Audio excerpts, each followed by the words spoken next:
Bonjour à tous.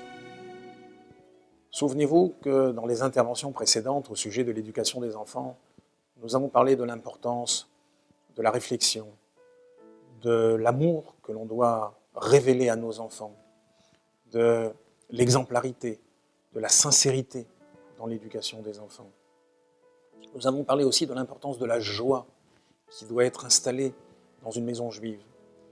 Nous avons parlé de la soumission avec laquelle on doit également éduquer nos enfants.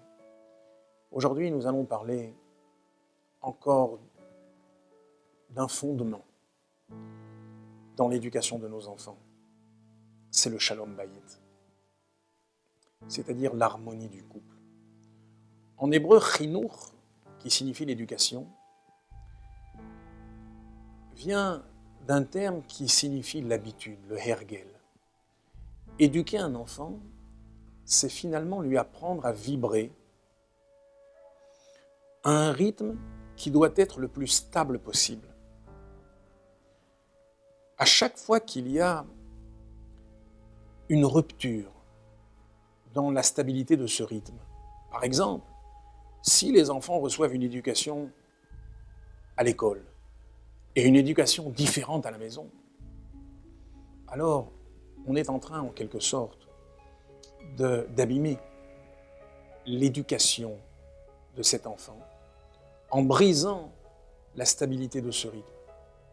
De la même manière, s'il y a une discordance entre le discours du père et celui de la mère, s'il n'y a pas cette harmonie qui permet d'imprimer à cet enfant un rythme stable et régulier, alors on ne peut pas réussir facilement l'éducation de cet enfant. Donc il convient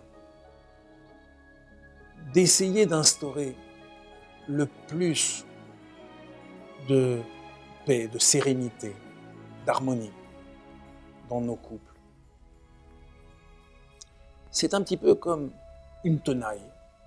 Lorsqu'on veut saisir un objet avec une tenaille, il faut que les deux parties soient solidaires.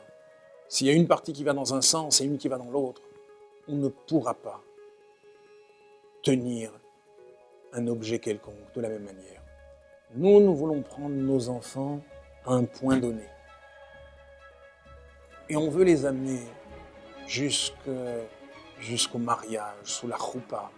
On veut les amener à la Torah et au Maasim Tovim. Il convient que le père et la mère soient solidaires dans l'éducation des enfants.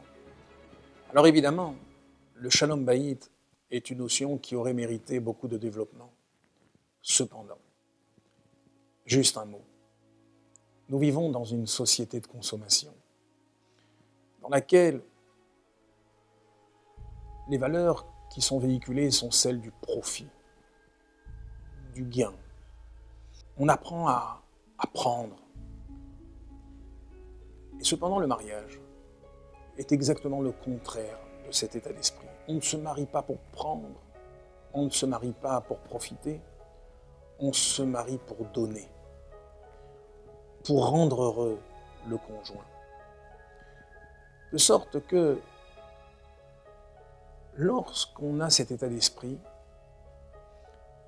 eh bien, notre seule obsession, ce doit être de rendre heureux le conjoint, en lui donnant un maximum d'amour, en étant prêt à prendre sur soi, pourvu que l'autre soit heureux.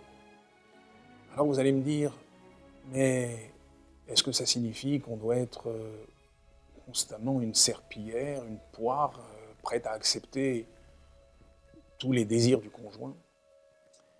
La réalité est que cette attitude est une attitude contagieuse. Lorsque on montre de l'amour à quelqu'un, lorsqu'on est prêt à concéder, lorsqu'on est prêt à prendre sur soi, pourvu que l'autre soit heureux, alors, en retour, on ne peut récupérer que de l'amour et que de l'affection. On ne peut pas être plus intelligent que le roi Salomon. Le roi Shlomo a dit Kemaim panim le panim, ken le ba'adam el adam. En substance, on pourrait traduire cela en disant, lorsqu'on se regarde dans une glace, on ne peut pas voir autre chose que son visage. Si on montre de l'amour à quelqu'un, on ne peut pas recevoir en retour autre chose que de l'amour. Et donc, si on considère le mariage comme étant le lieu du don,